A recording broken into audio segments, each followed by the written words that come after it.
ആദ്യമായി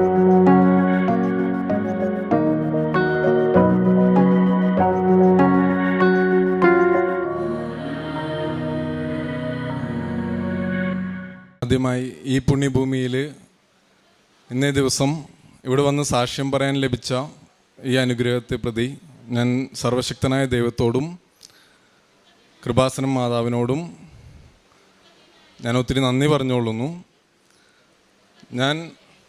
എൻ്റെ പേര് ദിബിൻ ദേവസി. ഞാൻ വരുന്നത് UK നിന്നാണ്. എൻ്റെ നാട്ടിലെ സ്ഥലം കാലടി, എടനാട്, ഇടവകയാണ്. ഇന്ന് ഇവിടെ സാക്ഷ്യം പറയാനായിട്ട് ആദ്യമായി എനിക്ക് പറയാനുള്ളത്, 2017 ഞാൻ വിദേശത്ത് നിന്ന് വെക്കേഷൻ വരുമ്പോൾ എൻ്റെ ഫാമിലിയായിട്ട് വരുമ്പോൾ എൻ്റെ വൈഫ് എന്നോട് പറഞ്ഞു, കൃപാസനം എന്ന് പറഞ്ഞ സ്ഥലമുണ്ട്, അവിടെ നമുക്ക് പോകണം. അന്ന് എനിക്ക് ആദ്യത്തെ കുട്ടി ജനിച്ചിരിക്കുന്ന സമയമാണ്. അപ്പോൾ ഞാൻ എൻ്റെ വൈഫിനോട് ആദ്യമായിട്ട് പറഞ്ഞത് ഇനി ഏതൊക്കെ സ്ഥലങ്ങളുണ്ടെന്നാണ് ചോദിച്ചത്. കാരണം നാട്ടിൽ വന്നു കഴിഞ്ഞാൽ ആകെ 10-28 ദിവസം ഉണ്ടാവുള്ളൂ. അതിൽ തന്നെ പകുതി ദിവസവും അവളുടെ നേർച്ചകൾക്ക് ഓരോ സ്ഥലങ്ങളിലേക്കുള്ള ഓട്ടമാണ്. അപ്പോൾ ഞാൻ വൈഫിനോട് പറഞ്ഞു, നമുക്ക് പോവാം, പക്ഷേ നീ ഒരുപാട് എന്നെ നിർബന്ധിക്കരുത് ഒരു കാര്യങ്ങൾക്കെന്ന് പറഞ്ഞു. കാരണം വൈഫിൻ്റെ അമ്മ അവിടെ ഉണ്ട്, അമ്മ ഒറ്റയ്ക്കാണ്. അപ്പോൾ അമ്മ എല്ലാ സ്ഥലങ്ങളിലും പ്രാർത്ഥനയ്ക്ക് പോകും. അപ്പോൾ ഞാൻ വൈഫിനോട് പറയും, അമ്മ ഒറ്റയ്ക്കാണ്, അമ്മയ്ക്ക് ഇഷ്ടം പോലെ സമയമുണ്ട്, അമ്മയ്ക്ക് പ്രാർത്ഥനകൾക്കായിട്ട് ഓരോ സ്ഥലങ്ങളിൽ പോകാൻ പറ്റും, പ്രാർത്ഥിക്കാൻ പറ്റും. പക്ഷെ നമുക്ക് അതേപോലെ അല്ലല്ലോ. അതിനനുസരിച്ച് നീ അമ്മയുടെ വർത്തമാനം കേട്ട് നമ്മൾ വെക്കേഷൻ വരുമ്പോൾ ഓരോ സ്ഥലങ്ങളിലേക്കും എന്നെയും കൂടി അതിലേക്ക് കൊണ്ടുപോരുന്ന് പറയും. പക്ഷെ അങ്ങനെ 2017 ഇവിടെ വന്നു. ആ സമയത്ത് ആദ്യമായിട്ട് ഞാൻ ഈ ഭാഗത്തേക്ക് ആദ്യമായിട്ടായിരുന്നു വന്നത്. അപ്പോൾ ആദ്യമായിട്ട് വരുമ്പോൾ തന്നെ അവിടെ അച്ഛൻ ക്ലാസ് എടുത്തുകൊണ്ടിരിക്കേണ്ടായിരുന്നു. കുറച്ചു നേരം കേട്ടു. എനിക്ക് അച്ഛൻ്റെ സംഭാഷണ ശൈലിയും കാര്യങ്ങളൊന്നും അത്രയ്ക്കും ഇഷ്ടപ്പെട്ടില്ല. കാരണം ഇഷ്ടപ്പെടാതെയാണല്ലോ ഞാൻ വന്നത്. അതിനുശേഷം ഇവിടെ വന്നിരുന്നു. അപ്പോൾ ഞാൻ വൈഫിനോട് പറഞ്ഞു, നീ പെട്ടെന്ന് കാര്യങ്ങളൊക്കെ തീർത്ത് പ്രാർത്ഥിക്കാനുണ്ടെങ്കിൽ വേഗം പ്രാർത്ഥിച്ചിട്ട് വരണം. ഞാൻ എന്നിട്ട് അവസാനം ആ മൂലയ്ക്ക് അവിടെ ചെയറിലിരിക്കായിരുന്നു. ഇതിനുശേഷം ഞങ്ങൾ വെക്കേഷൻ കഴിഞ്ഞ് തിരിച്ചു പോയപ്പോൾ ഞാൻ വൈഫിനോട് അത്ര ഹാപ്പി ആയിരുന്നില്ല. ഇതിനുശേഷം 2019 വെക്കേഷൻ വന്നപ്പോഴും ഞാൻ വന്നു. അന്ന് എൻ്റെ കൂടെ രണ്ടാമത്തെ കുട്ടിയുണ്ട്. 2020 ഞാൻ വിദേശത്തായിരുന്നല്ലോ എന്ന് പറഞ്ഞല്ലോ. അപ്പോൾ 2019 വരുമ്പോൾ രണ്ടാമത്തെ കുട്ടിയും ജനിച്ചു. വേറെ കോംപ്ലിക്കേഷൻസ് ഒന്നുമില്ല. പക്ഷേ മൂന്നാമത്തെ കുട്ടി ജനിക്കുമ്പോൾ എൻ്റെ ആഗ്രഹം, എൻ്റെ ജോലി എന്ന് പറയുന്നത് ആദ്യത്തെ ഒരു 7 വർഷം ഞാൻ ദുബായ് ആൻഡ് അബുദാബി ആയിരുന്നു. അപ്പോൾ അവിടെ ഒരു ഹോട്ടലിൽ ആണ് വർക്ക് ചെയ്തത്. അപ്പോൾ അവിടെ നിന്ന് പിന്നെ ഒരു എയർലൈനിലേക്ക് ക്യാബിൻ ക്രൂ ഇൻചാർജായിട്ട് മാറി, അതിലേക്ക് ജോലിക്ക് കയറി. അപ്പോൾ ഇതിലൊക്കെ ലൈഫ് എന്ന് പറയുന്നത് എപ്പോഴും ഒരു അടിച്ചുപൊളിയായിരുന്നു. അടിച്ചുപൊളി എന്ന് പറഞ്ഞാൽ തീരെ ഞാൻ പ്രാർത്ഥിക്കും, പള്ളിയിൽ പോകും, എല്ലാം ചെയ്യും. അങ്ങനെ തെറ്റായിട്ടുള്ളൊരു കാര്യങ്ങളും ചെയ്യുന്നില്ലെങ്കിൽ കൂടി നമ്മൾ ഈ അമ്മമാരുടെ പ്രാർത്ഥനയുടെ ആ ഒരു നമ്മൾ ആ സമയത്തൊന്നും ഒരു അപ്പനായിട്ടില്ല, അത്രയും മെച്യൂർഡായിട്ടില്ല. അപ്പോൾ അത്രയും ഓരോരുത്തരും കണ്ണീരൊഴുക്കി പ്രാർത്ഥിക്കുമ്പോഴും അതിൻ്റെ ആ ഒരു വലിപ്പം എനിക്കറിയില്ലായിരുന്നു, അതിൻ്റെ ഒരു ആഴം അറിയില്ലായിരുന്നു. ഓരോരോ ആവശ്യങ്ങൾക്ക് ഇപ്പോൾ നമ്മുടെ കുടുംബത്തിൽ മക്കളായിട്ട് IELTS പഠിക്കണമെന്നോ ജോലിക്ക് അന്വേഷിക്കുമ്പോൾ ഒക്കെ മാതാപിതാക്കളായിരിക്കും മക്കളെക്കാളും ഇരട്ടിയായിട്ട് പ്രാർത്ഥിക്കണേ.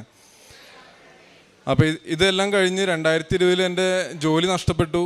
അപ്പോൾ ആ നഷ്ടപ്പെടുന്ന സമയത്ത് എനിക്ക് കാര്യമായൊന്നും തോന്നിയില്ല ഉള്ളിൽ. കാരണം എൻ്റെ കൂട്ടുകാരും നാട്ടിലേക്ക് വന്നില്ല. പക്ഷെ ഞാൻ പാട്ടും പാടി നാട്ടിലേക്ക് വന്നു.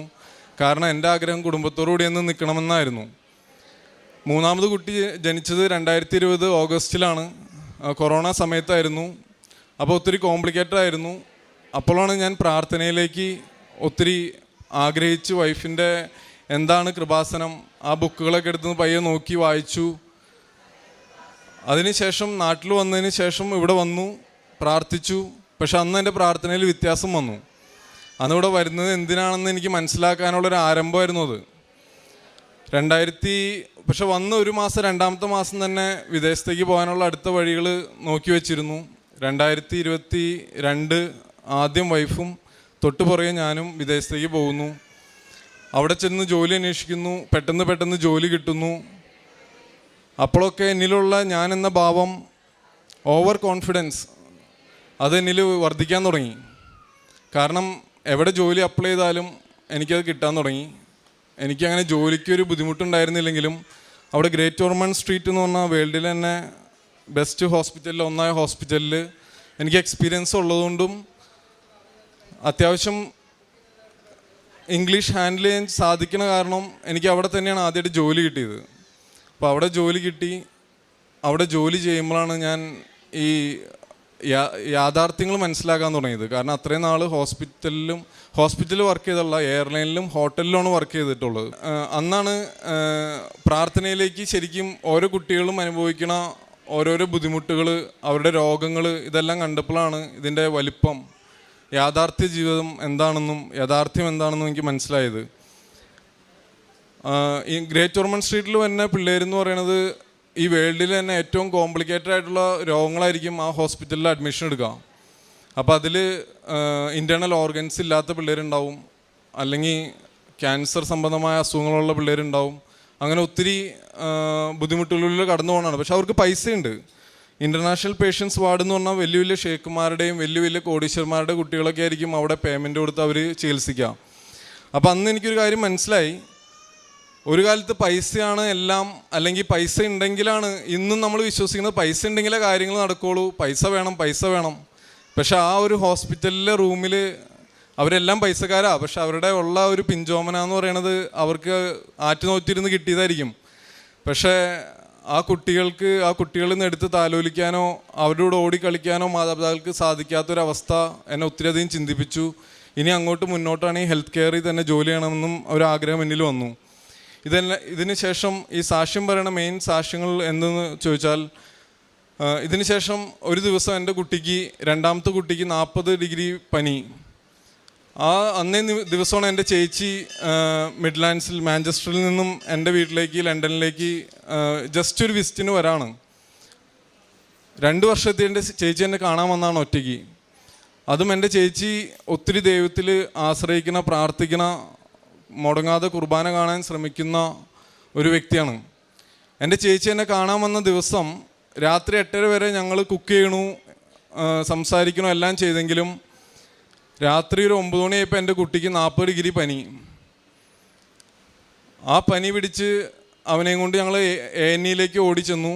അവിടെ ഒരു ഹോൾ നൈറ്റ് വെയിറ്റ് ചെയ്തു. ഡോക്ടർ പറഞ്ഞു നമുക്ക് കിഡ്നി ഒന്ന് ടെസ്റ്റ് ചെയ്യണം. അതിനുശേഷം എന്നെ വീട്ടിലേക്ക് കാൽപോളും ന്യൂറോഫിനും മാറി മാറി തരും അവിടെ. അതെല്ലാം കൊടുത്തിട്ടും പനി കുറയുള്ള, തോളത്ത് കിടക്കാണ്, ഇവിടെ എല്ലാം ചുട്ടുപൊള്ളാണ്. അപ്പോൾ കൃപാസനത്തിൽ വന്നെങ്കിലും കൃപാസനത്തിൽ എൻ്റെ വൈഫ് പറയും, ദിബിനൊന്ന് ഉടമ്പടി എടുത്തു നോക്ക്, എടുക്കാൻ പാടില്ലേ. അപ്പോൾ എനിക്ക് അവളുടെ ഏത് നേരവും പ്രാർത്ഥനയും കാര്യങ്ങളും കാണുമ്പോൾ അവളോട് ഞാൻ പറയും, താൻ ബാധി ദൈവം ബാധി. നമ്മൾ 6 നിയോഗം എഴുതിയിട്ട് ഇനിയും ദൈവം തരും, ഈ 6 നിയോഗങ്ങളൊന്നും കരുതി പ്രയത്നിക്കാതിരുന്നിട്ട് കാര്യമില്ല. അപ്പോൾ ഞാൻ വൈഫിനെ എപ്പോഴും ഉപദേശമാണ്, നീ ഇത്രയും സമയം സ്പെൻഡ് ചെയ്യണത് നീ പ്രവർത്തിക്കാനായിട്ട് ഉപയോഗിക്കുക, ഇതായിരുന്നു. അപ്പോൾ ഈ പനി എന്തായാലും കുറയണില്ല. പനി കുറയാതെ വന്ന സമയത്ത് ഞാനപ്പോൾ തമാശയ്ക്ക് പറഞ്ഞു, ഇത് ഞാൻ മുട്ടുകുത്താൻ വേണ്ടിയിട്ടാണ്, ദൈവത്തിലേക്ക് അടുക്കാൻ വേണ്ടിയിട്ടായിരിക്കും, മാതാവിലേക്ക് അടുക്കാൻ വേണ്ടിയിട്ടായിരിക്കും. അറിവില്ലായ്മ കൊണ്ടാണെങ്കിലും അറിഞ്ഞാണെങ്കിലും ഞാൻ പലതും പറഞ്ഞതാണല്ലോ. ഞാൻ എന്നിട്ട് ഈ പനി മാറുന്നില്ല, എൻ്റെ സിസ്റ്റർ തിരിച്ചു പോയി. അപ്പോൾ ഒരു ദൈവനിയോഗം എന്ന പോലെ ചേച്ചി ആ ദിവസം അവിടെ വരാനും എനിക്കൊരു സപ്പോർട്ടായിരുന്നു. ചേച്ചി പറഞ്ഞ കാരണമാണ് ഹോസ്പിറ്റലിൽ പോയതും. ഇതിന് ശേഷം എൻ്റെ വൈഫ് ജോലിക്ക് പോയേക്കണു. ഞാൻ എന്നിട്ട് പനി പിടിച്ച് കുട്ടി മുകളിൽ റൂമിൽ കിടക്കണു. ഞാൻ നേരെ വന്ന് മാതാവിൻ്റെ തൈലം എടുക്കുകയും ഞാൻ എൻ്റെ മുട്ടുകുത്തി മാപ്പ അപേക്ഷിച്ചു, ഞാൻ പറഞ്ഞു പോയതിനെല്ലാം എന്നോട് ക്ഷമിക്കണേ. ഞാൻ ഈ തൈലം പൂശി പ്രാർത്ഥിക്കുന്ന സമയത്ത് എൻ്റെ കൊച്ചിൻ്റെ പനി വിട്ടു പോകണേന്നെല്ലാം പ്രാർത്ഥിച്ചിട്ട് ഞാൻ മുകളിൽ ചെന്ന് തൈലം വിശ്വാസപ്രമാണം ചൊല്ലി തൈലം പുരട്ടുമ്പോൾ അതിനുശേഷം ഞാൻ ടെമ്പറേച്ചർ നോക്കുമ്പോൾ എൻ്റെ കുട്ടിക്ക് 36 ടെമ്പറേച്ചർ കണ്ടത്. ആ നിമിഷം തന്നെ ആ പനി വിട്ടുപോയി. അതെനിക്കൊരു അനുഭവമായിരുന്നു. അങ്ങനെ ഞാൻ ഓൺലൈൻ ഉടമ്പടി എടുക്കുകയാണ്. ഞങ്ങൾ അവിടെ നിന്ന് വീട് ഷിഫ്റ്റ് ചെയ്യാൻ നോക്കുന്നു. ഒത്തിരി ദൂരയിലേക്ക് 2.5 മണിക്കൂർ യാത്ര ചെയ്യണം. അവിടേക്ക് ഷിഫ്റ്റ് ചെയ്യണേക്കാളും മുമ്പ് നമുക്ക് ആദ്യമായി വേണ്ടത് ഒരു അക്കോമഡേഷനാണ്. നല്ലൊരു ഭവനം വേണം, സമാധാനവും സന്തോഷമായിട്ട് താമസിക്കാൻ പറ്റിയൊരു ഭവനം. പക്ഷേ അവിടെ എൻ്റെ ചേച്ചി പറഞ്ഞു, റെൻറ്റിന് വീട് കിട്ടാൻ ഭയങ്കര ബുദ്ധിമുട്ടാണ്, അവർ ഒത്തിരി അന്വേഷിച്ചൊന്നും കിട്ടുന്നില്ല, ഞാൻ പ്രാർത്ഥിച്ചു. ഓൺലൈൻ ഉടമ്പടിയിൽ എൻ്റെ ആവശ്യം എന്തൊക്കെയാണോ ഞാൻ ആഗ്രഹിച്ചത് അതെല്ലാം എഴുതി. അങ്ങനെ ഒരു വീട് ഓൺലൈൻ കണ്ടു. എൻ്റെ ചേച്ചി പോയി ആ ഭവനം നോക്കി. ചേച്ചി വളരെ സന്തോഷിച്ചു. എൻ്റെ അടുത്ത് പറഞ്ഞു നല്ലതാണ്. അങ്ങനെ ഞങ്ങൾക്ക് പേ ചെയ്യാൻ പറ്റുന്ന ആ ഒരു പേയ്മെൻറ്റ് അഫോർഡ് ചെയ്യാൻ പറ്റുന്ന രീതിയിലുള്ള ഒരു ഭവനം എനിക്ക് അവിടെ ലഭിക്കുകയുണ്ടായി. അതുവഴി അടുത്ത കാര്യം എന്താണെന്ന് വെച്ച് കഴിഞ്ഞാൽ, ഞാൻ പറഞ്ഞല്ലോ നമുക്ക് എവിടെ ജോലി അപ്ലൈ ചെയ്താലും നമുക്ക് ജോലി ലഭിക്കുന്നു. ഇതേപോലെ തന്നെ അവിടെ ചെല്ലുന്നു, ആദ്യമായിട്ട് ഒരു ഇൻ്റർവ്യൂ അറ്റൻഡ് ചെയ്യുന്നു. അത് ഇതേപോലെ ഒരു ഹോസ്പിറ്റലിലായിരുന്നു. പക്ഷേ ഞാൻ വിചാരിച്ചു ആ ജോലിക്ക് പോകണ്ട, കാരണം ഞാൻ എവിടെ അപ്ലൈ ചെയ്താലും എനിക്ക് ജോലി കിട്ടും. അപ്പോൾ ആ ഒരു ഓവർ കോൺഫിഡൻസ് ഉള്ളതുകൊണ്ട് തന്നെ മറ്റെല്ലായിടത്തും ജോലി അന്വേഷിച്ചു. അവസാനം ജോലി എങ്ങും വേറെ റെഡി ആയില്ല. അപ്പോൾ ഈ ജോലി എങ്ങും റെഡി ആവാത്തത് കൊണ്ട് തന്നെ തൊട്ടടുത്തുള്ളൊരു ഫാക്ടറിയിൽ ഞാൻ ജോലിക്ക് പോയി. അവിടെ ജോലിക്ക് ചെന്ന് അവിടെ ജോലി 2-3 ദിവസം ചെയ്തു. അപ്പോഴേക്കും ആദ്യം ചെയ്ത ജോലിയുടെ പേപ്പർ വർക്കുകളെല്ലാം കംപ്ലീറ്റ് ആയി. ഇനി പോകണമോ വേണ്ടയോ, 45 മിനിറ്റ് ഡ്രൈവ് ചെയ്യാനുണ്ടായിരുന്നു. ഞാൻ എന്നിട്ട് നന്നായി പ്രാർത്ഥിച്ചൊരുങ്ങി ആ ജോലി തുടങ്ങി. പക്ഷെ ജോലി തുടങ്ങണ സമയത്തും ഇനി എങ്ങനെ മുന്നോട്ട് പോകും, കാരണം വൈഫിന് 3 ദിവസം ജോലി ചെയ്യണം. എനിക്ക് 3 ദിവസത്തേക്കുള്ളിൽ ജോലി ചെയ്യാൻ പറ്റില്ല. 5 ദിവസത്തെ ട്രെയിനിങ്സ് വരുന്നുണ്ട്. അപ്പോൾ പലപ്പോഴായിട്ടുള്ള ട്രെയിനിങ്ങുകളിൽ വൈഫിൻ്റെ ജോലിനെ അത് ബാധിക്കും. ആ സമയത്ത് വൈഫിൻ്റെ അമ്മ വരാമെന്ന് പറയുകയും അത് മാതാവ് എനിക്ക് ആ ജോലി ചെയ്യാൻ പറ്റുന്ന രീതിയിലും അതോടൊപ്പം തന്നെ ആ സാഹചര്യങ്ങൾ എനിക്ക് ആ ജോലിക്ക് വേണ്ടിയിട്ട് ഒരുക്കി തന്നു. അത് വലിയൊരു അത്ഭുതമായി കാണുന്നു. കാരണം വിൻ്റർ ആയിരുന്നു UK. ആ സമയത്ത് ഞാൻ താമസിക്കുന്ന സ്ഥലത്ത് മഞ്ഞൊക്കെ വീഴുന്ന സ്ഥലമാണ്. മമ്മി വരുമെന്ന് ഒട്ടും പ്രതീക്ഷിച്ചില്ല. എങ്കിലും മമ്മി അവിടെ വരികയുണ്ടായി. ഞാൻ മമ്മീനെയും കൊണ്ടാണ് ഇപ്പോൾ തിരിച്ചു വന്നത്. അപ്പോൾ കഴിഞ്ഞ വർഷം ഉടമ്പടിയിലെടുത്ത സാക്ഷ്യത്തിന് ശേഷം, ഉടമ്പടി ഓൺലൈൻ എടുത്തതിന് ശേഷം ഞാൻ light day candle prayer continuous ആയിട്ട് ചെയ്തു വരുന്നു. കാരണം വീണ്ടും ഞാൻ അത് പുതുക്കാൻ ഓൺലൈൻ നോക്കുമ്പോൾ അത് സാധിച്ചിരുന്നില്ല. അതിനുശേഷം എനിക്ക് ഒരു കാര്യം കൂടി മനസ്സിലായി. നമ്മൾ വെറുതെ ഇരുന്നിട്ട് ഓൺലൈനിൽ ഉടമ്പടി എന്നാൽ ഓൺലൈൻ ചെയ്തേക്കാം എന്ന് കരുതി വെറുതെ നമ്മൾ ഓൺലൈനിൽ 6 നിയമങ്ങൾ ടൈപ്പ് ചെയ്ത് സബ്മിറ്റ് ചെയ്താൽ സബ്മിറ്റ് ആവില്ല എന്ന് എനിക്ക് മനസ്സിലായി. എപ്പോഴൊക്കെയാണോ ലൈറ്റ് ഡേ ക്യാൻഡിൽ പ്രെയറും ഒരു പ്രാവശ്യം ഓൺലൈൻ ഉടമ്പടി എടുത്തിട്ടുള്ളെങ്കിൽ കൂടിയും അതെടുക്കണ സമയത്ത് നന്നായിട്ട് പ്രാർത്ഥിച്ച് കുമ്പസാരിച്ച് ഒരുങ്ങിയിട്ടല്ലാതെ എനിക്കത് എടുക്കാൻ സാധിച്ചിട്ടുണ്ടായിരുന്നില്ല. ഇതിന് ശേഷം അപ്പോൾ ജോലി സെറ്റായി, കുട്ടിയുടെ പനി മാറി, അവിടെ ചെന്ന് വീട് കിട്ടി. ഇതിന് ശേഷം എന്താ സംഭവിച്ചെന്ന് വെച്ച് കഴിഞ്ഞാൽ എനിക്ക് ബോഡി പെയിൻ ആ സമയത്ത് ഈ ഫാക്ടറിയിൽ ജോലിക്ക് പോയ 2-3 ദിവസം ചെയ്തു. അപ്പോൾ എനിക്ക് ബോഡി പെയിൻ വന്നു, വെയിറ്റ് എടുക്കേണ്ട വന്നു. ഞാനപ്പോൾ ആ ജോലി വേണ്ടെന്ന് വെച്ചു. കാരണം എനിക്ക് അടുത്ത ജോലി പിറ്റത്താഴ്ച തന്നെ ജോയിൻ ചെയ്യണമായിരുന്നു. പക്ഷെ എന്താണെന്ന് അറിയണമായിരുന്നു, അതിനാണ് പോയത്. പക്ഷേ ഈ ബോഡി പെയിൻ വന്ന് അടുത്തുള്ള GP പോയിട്ട് ഞാൻ കാര്യങ്ങളൊക്കെ തമാശ രൂപേണ പറയാണ്. അപ്പോൾ GP എല്ലാം കേട്ടിട്ട് ബ്ലഡ് ടെസ്റ്റ് ചെയ്യണമെന്ന് പറഞ്ഞു. ബ്ലഡ് ടെസ്റ്റ് ചെയ്ത സമയത്ത് ഈ ബ്ലഡ് ടെസ്റ്റിൻ്റെ റിസൾട്ട് വന്നപ്പോൾ ആ തമാശയെല്ലാം മാറി. കാരണം GP വിളിച്ചിട്ട് എൻ്റെ അടുത്ത് വളരെ ഫ്രണ്ട്ലി ആയിട്ട് പറയാണ്, ഹായ് ദിബിൻ, എനിക്ക് തോന്നുന്നത് ബ്ലഡ് ക്യാൻസർ ആയിട്ടാണ് തോന്നണേ. അപ്പോൾ നമുക്ക് വേണമെങ്കിൽ അടുത്ത റെഫറൻസ് നമുക്ക് ഹീമറ്റോളജിയിലേക്ക് ചെയ്യാമെന്ന്. അപ്പോൾ ഷോപ്പിംഗ് സെൻ്റർ ആയിരുന്നു എൻ്റെ അടുത്ത് വളരെ തമാശ രൂപേണ, വൈഫ് കൂടെ ഉണ്ട്. GP എൻ്റെ അടുത്ത് പറഞ്ഞു, എനിക്ക് തോന്നുന്നത് ബ്ലഡ് ക്യാൻസർ ആണ് ദിബിൻ, അങ്ങനെയാണ് തോന്നണേ നിൻ്റെ റിസൾട്ട് കണ്ടിട്ടെന്ന്. അത് ആ സമയത്ത് എനിക്ക് പെട്ടെന്ന് അത് ഉൾക്കൊള്ളാൻ സാധിച്ചില്ല. കാരണം നമ്മൾ ഇവിടെ വരുമ്പോഴും എവിടെ പോകുമ്പോഴും നമ്മൾ കേട്ടിട്ടുണ്ട് മറ്റൊരാൾക്ക് ആക്സിഡൻ്റ് ഉണ്ടായി, മറ്റൊരാൾക്ക് ബ്ലഡ് ക്യാൻസർ വന്നു, മറ്റൊരാൾക്ക് അത് സംഭവിച്ചു, ഇത് സംഭവിച്ചു, ബുദ്ധിമുട്ടുകളാണ്. അപ്പോഴൊക്കെ ചിലപ്പോൾ ചിലർ പറയായിരിക്കും പ്രാർത്ഥിക്കാം. പക്ഷേ ഇത് അവനവന് വരുമ്പോഴാണ് ഇതിൻ്റെ ഒരു ഡെപ്ത്, ഇത് എത്രത്തോളം ആഴത്തിലുള്ള കേസുകളാണെന്ന് മനസ്സിലാവണത്. ഇതിനിപ്പോൾ ഒരു ക്യാൻസർ വന്നം എന്ന് കേൾക്കണമെന്നില്ല, ഒരു തലവേദന ആയിക്കോട്ടെ, വന്നവനാണ് അതിൻ്റെ ബുദ്ധിമുട്ട് അറിയുള്ളൂ അല്ലേ.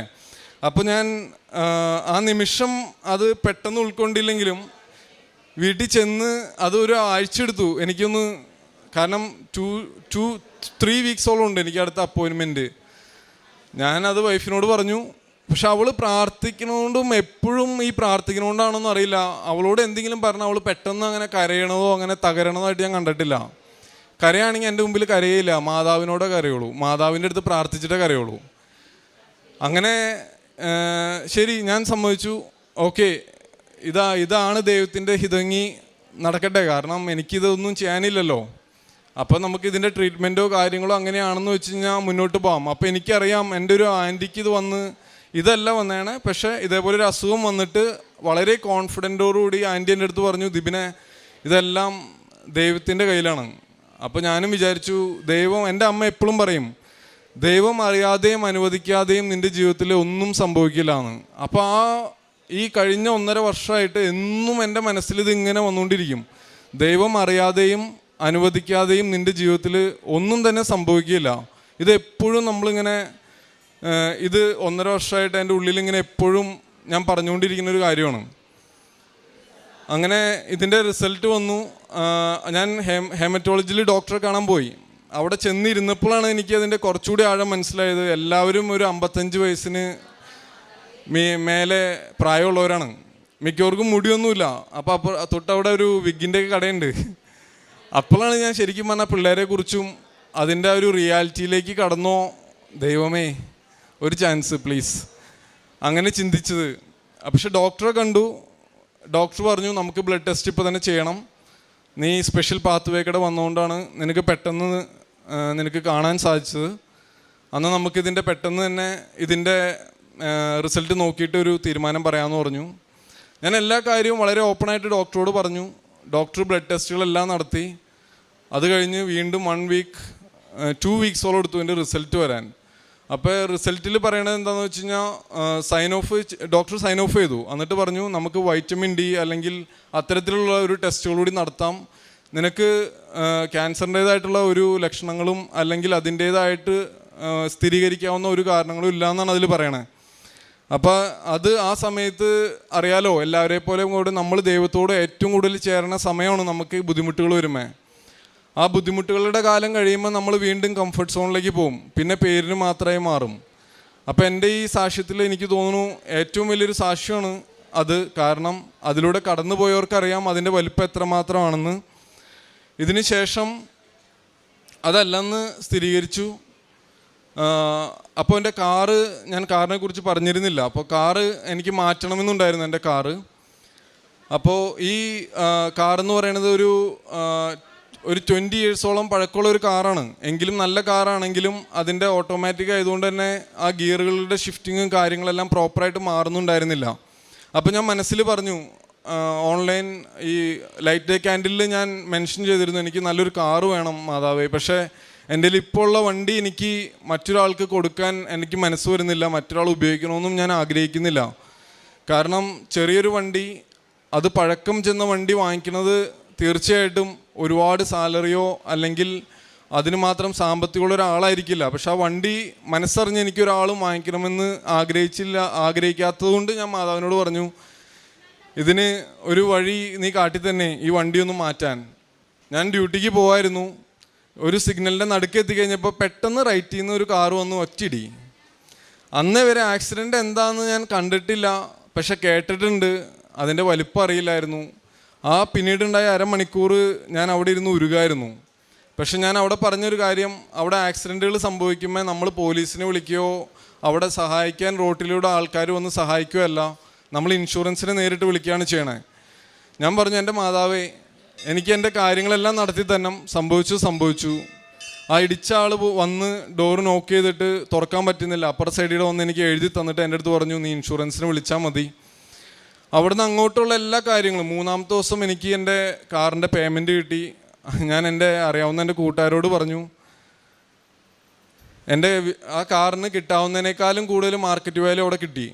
അങ്ങനെ ഞാനും എൻ്റെ വൈഫും മനസ്സിൽ ഒട്ടും തന്നെ ചിന്തിക്കാത്ത ഒരു കാറ് ഓടിപ്പോയി വാങ്ങിക്കുകയും ആ ആക്സിഡൻറ്റ് വഴി കിട്ടിയത് ഏറ്റവും വലിയത് മാതാവിൻ്റെ സംരക്ഷണമാണ്. അത് ഞാൻ ഉറച്ചു വിശ്വസിക്കുന്നു. മാതാവിനോട് അല്ലെങ്കിൽ ഈശോനോട് നമ്മൾ മാതാവിനോട് ഉടമ്പടി, ലൈറ്റ് ഡേ ക്യാൻഡിൽ പ്രയർ, നിരന്തരമുള്ള പ്രാർത്ഥന, ഇതെല്ലാം വഴി ആണ് എനിക്ക് ആ സംരക്ഷണം കിട്ടിയതെന്ന് ഉറച്ച് വിശ്വസിക്കുന്നു. അതിനുശേഷം ഞാൻ പോയി വാങ്ങിച്ച കാറ് ഒരു ബ്ലൂ കളറായിരുന്നു. അപ്പം മമ്മി വീട്ടിലുണ്ടായിരുന്നു. മമ്മി പറഞ്ഞു, ദിബിനെ, അന്ന് ആദ്യമായിട്ട് ഇവിടെ വന്നിട്ട് എല്ലാവരും തള്ളി പറഞ്ഞു പോയ ഞാൻ പിന്നെ മാതാവിൽ വിശ്വസിക്കുന്ന പറഞ്ഞ് മമ്മി പറഞ്ഞു, ഇത് ബ്ലൂ കളർ നിനക്ക് മാതാവ് തന്നിട്ടുള്ള വണ്ടി തന്നെയാണ്. കാരണം എൻ്റെ ലിസ്റ്റിലേ ഇല്ല അങ്ങനെ ഒരു കാറ് വാങ്ങിക്കണമെന്ന്. പക്ഷെ കാറ് കണ്ട എല്ലാവരും പറഞ്ഞു അത് നല്ലൊരു കാറാണ്. തീർച്ചയായിട്ടും ഇതിൽ ദൈവിക ഇടപെടലുണ്ടായി ഈ ഒരു ട്രാൻസാക്ഷൻ, ഈ ഒരു കാര്യങ്ങളെല്ലാം നടന്നതിൽ. ഞാൻ പലരും ഇവിടെ വന്നിട്ട് ഇപ്പോൾ അവിടെ ഇവിടെയൊക്കെ നിൽക്കണം കണ്ടപ്പോൾ ഞാൻ മനസ്സിലാലോചിച്ചു, ദൈവമേ, ആരെങ്കിലും ഇവിടെ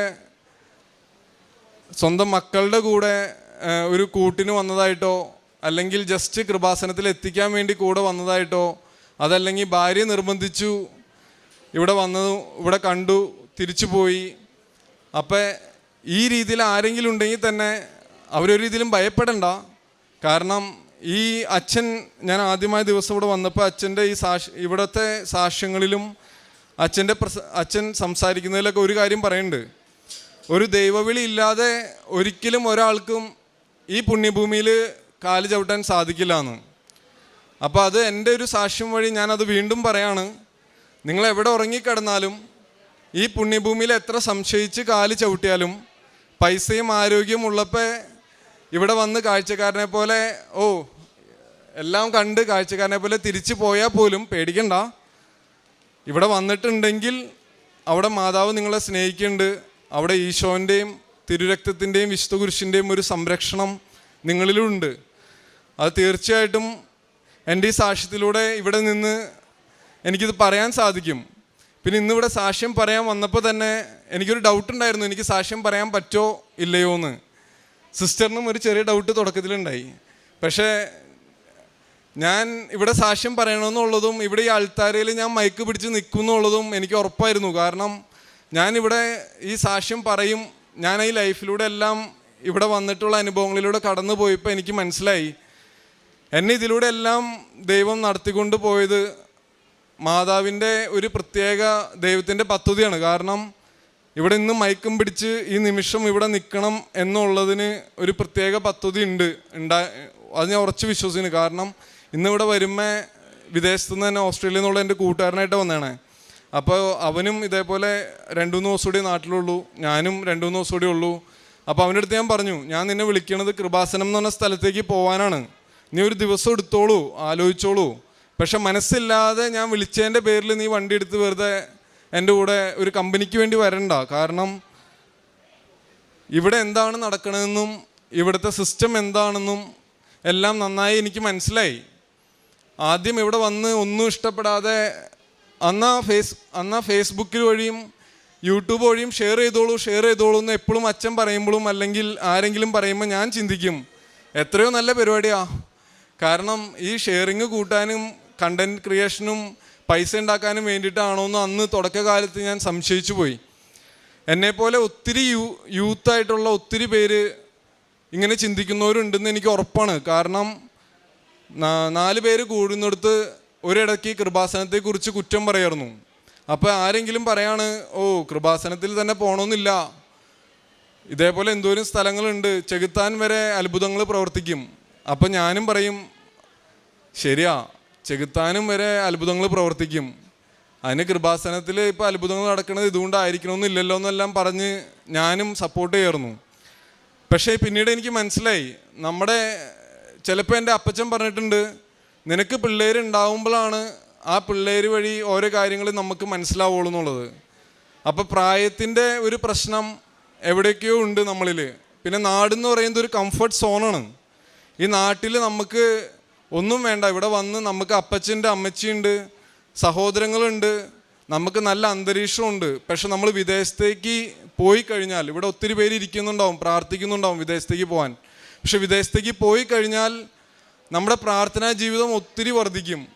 കാരണം ഇവിടെ നമുക്കൊരു വിഷമം വരുമ്പോൾ നമ്മുടെ അമ്മ പള്ളിയിലേക്ക് ഓടും, ധ്യാനകേന്ദ്രങ്ങളിലേക്ക് ഓടും. പക്ഷെ കുട്ടികൾ എത്ര പേര് ധ്യാനകേന്ദ്രങ്ങളിലേക്ക് ഓടുന്നവരുണ്ടാവും? കാരണം അവർക്ക് ജീവിതാനുഭവം കുറവാണ്. ഈ ജീവിതാനുഭവം ഉണ്ടാവണ എപ്പോഴാണെന്ന് വെച്ച് കഴിഞ്ഞാൽ, നമ്മളായി ഒരു രാജ്യത്ത് പോയിട്ട് സ്വന്തമായിട്ട് ജീവിക്കാൻ ശ്രമിക്കുമ്പോൾ, ഒരു കുടുംബം പടുത്തുയർത്താൻ ശ്രമിക്കുമ്പോഴാണ് ഒരു കുടുംബം ഉയർത്തുന്നതിൻ്റെ വിഷമവും വേദനയും അതിൻ്റെ പ്രയാസങ്ങളും ആ സമയത്ത് നമ്മൾ തിരിച്ചറിയും.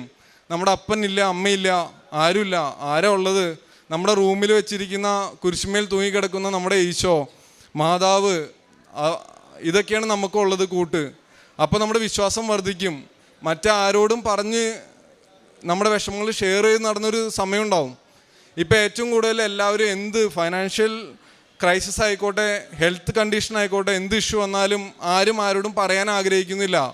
അവനവനൊരു ബുദ്ധിമുട്ടില്ല എന്ന് അറിയിക്കാനാണ് എല്ലാവരും മത്സരിക്കുന്നത്. ഞാനിവിടെ ഈ സാക്ഷ്യം പറയുമ്പോൾ ഞാൻ പറയാണ്, എന്നെപ്പോലെ ഒത്തിരി പേര് ബുദ്ധിമുട്ടുകൾ അനുഭവിക്കുന്നവരുണ്ടാവും. എന്നെപ്പോലെ ഒത്തിരി പേര് സംശയത്തോടെ നോക്കി കാണുന്നതുണ്ടാവും.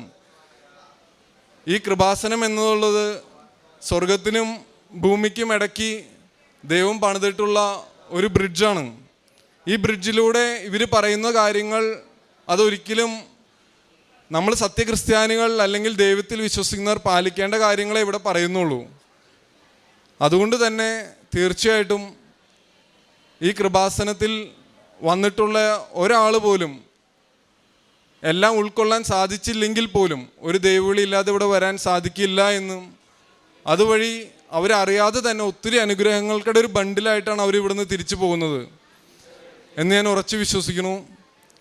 ഇവിടെ വന്ന് സാക്ഷ്യം പറയാൻ, അതേപോലെ തന്നെ പ്രേക്ഷിത പ്രവർത്തനങ്ങളായിട്ട് ഞാൻ ചെയ്തത് എന്താണെന്ന് വെച്ചാൽ, നമുക്ക് ഒരു 3 കുട്ടികളായിട്ട് വിദേശത്ത് ജീവിക്കുന്നവർക്കറിയാം സമയത്തിൻ്റെ പരിധി, നമുക്ക് സമയ ലഭ്യത ഒത്തിരി കുറവാണ് മറ്റുള്ള പ്രേക്ഷിത പ്രവർത്തനങ്ങൾക്ക് ഇറങ്ങാൻ. പക്ഷേ ആരെങ്കിലും സങ്കടങ്ങൾ പറയുമ്പോൾ അവരുടെ ആവശ്യങ്ങൾ ജെന്യൂനാണെന്ന് മനസ്സിലാക്കി കഴിഞ്ഞാൽ നമ്മളെക്കൊണ്ടാവാവുന്ന സഹായങ്ങൾ അവർക്ക് ചെയ്യാറുണ്ട്. പിന്നെ ഏതൊരു വ്യക്തിക്കും വളരെ എളുപ്പത്തിൽ ചെയ്യാൻ പറ്റിയൊരു പ്രേക്ഷിത പ്രവർത്തനമാണ് നമ്മുടെ ഫേസ്ബുക്കിലും വാട്സപ്പിലൊക്കെ സ്റ്റാറ്റസ് ഇടാന്നുള്ളതും ഷെയർ ചെയ്യാന്നുള്ളതും വചനം പങ്കുവെക്കുക എന്നുള്ളതും. വചനം പങ്കുവെക്കുന്നത് സ്റ്റാറ്റസായിട്ട് വാട്സപ്പിൽ കണ്ടില്ലെങ്കിൽ എൻ്റെ കൂട്ടുകാർ ചോദിക്കാറുണ്ടായിരുന്നു, ദിപിനെ ഇന്നൊന്നും കണ്ടില്ലല്ലോ, നിൻ്റെ സ്റ്റാറ്റസ് കണ്ടിട്ടാണ് ഞങ്ങൾക്ക് അന്നത്തെ ഒരു എനർജി കിട്ടണേന്ന്. പിന്നെ എല്ലാവരോടും ഞാൻ കൃപാസനത്തെക്കുറിച്ച് സംസാരിക്കാൻ തുടങ്ങി. പലപ്പോഴും എന്നെക്കാളും പ്രായം കുറഞ്ഞിട്ടുള്ളവരുടെയൊക്കെ എല്ലാവരുടെയും പ്രശ്നം, നമ്മൾ ഈ കൃപാസനത്തെക്കുറിച്ചും ദൈവത്തെക്കുറിച്ചൊക്കെ മറ്റുള്ളവരോട് പറയുകയും പള്ളിയിലെ എല്ലാ സുഖം പോയി കഴിഞ്ഞാൽ അതൊരു മറ്റുള്ളവരുടെ മുമ്പിലൊരു ചെറിയ കുറച്ചിലായിട്ടാണ് എല്ലാവരും കാണുന്നത്. പക്ഷേ സത്യത്തിൽ പറഞ്ഞാൽ നമ്മുടെ ഓരോരുത്തരുടെയും ജീവിതത്തിൽ ഓരോ അവസ്ഥകൾ വരുമ്പോഴാണ് ഇതിൻ്റെ ആഴം മനസ്സിലാക്കണേ. ആദ്യമേ പള്ളി പോകുമ്പോൾ എന്താണ് കുർബാന എന്നും കുർബാനയിൽ എത്രത്തോളം അതിന് ഡീപ്പായിട്ട് പങ്കെടുക്കണമെന്നും മനസ്സിലാക്കാൻ സാധിക്കാത്തൊരു കാലഘട്ടം എൻ്റെ ജീവിതത്തിലുണ്ടായിരുന്നു. ഉടമ്പടി എടുത്തതിന് ശേഷം പ്രാർത്ഥനയിൽ അതെല്ലാം ശ്രദ്ധിക്കാൻ തുടങ്ങിയതിന് ശേഷവും പാലിക്കാൻ തുടങ്ങിയതിന് ശേഷവും ഓരോ കുർബാനയും അത് മുടക്കരുതെന്നും കുർബാന നടക്കുമ്പോൾ തന്നെ ലഭിക്കുന്ന സമയമനുസരിച്ച് പള്ളിയിൽ പോകാനും പരിശ്രമിക്കാറുണ്ട്, കുമ്പസാരിക്കാറുണ്ട്.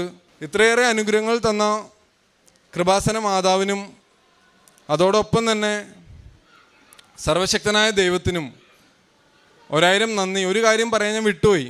ആദ്യമായിട്ട് ഞാൻ വന്നപ്പോൾ ഈ രൂപത്തിൽ നേരിട്ട് വന്ന് എനിക്ക് തൊട്ടുമുത്തി പ്രാർത്ഥിക്കാമായിരുന്നു. അപ്പോൾ ഒരു ചേച്ചി എൻ്റെ ഇവിടെ പയ്യെ പിടിച്ചൊന്ന് പുഷ് ചെയ്തിട്ട് പറഞ്ഞു, ഒരു ശ്രീസ്നാഭ വെച്ചിട്ട് വേഗം പോകാൻ പറഞ്ഞു. അപ്പോൾ അന്ന് വന്നപ്പോൾ പറഞ്ഞപ്പോൾ ഇവിടെ വന്ന ആർക്കെങ്കിലും ഒരു അസൗകര്യം ഉണ്ടെങ്കിൽ നിങ്ങളതിൽ വേദനിക്കണ്ട, അതിൽ പരാതി പറയണ്ട. കാരണം ഇത്രയേറെ ജനങ്ങളെ ഇവർ അനുദിനം നിയന്ത്രിക്കുന്നതിൻ്റെ ഭാഗമായിട്ട് ഇവർക്കുള്ളിലൊരു സ്ട്രെസ് ഉണ്ടാവും. അതിൻ്റെ ഒരു ഭാഗമായി കണ്ടാൽ മാത്രം മതി. കാരണം അത് പറയാൻ കാരണം അന്ന് ഞാൻ ഒത്തിരി മിസ്അണ്ടർസ്റ്റാൻഡ് ചെയ്തു.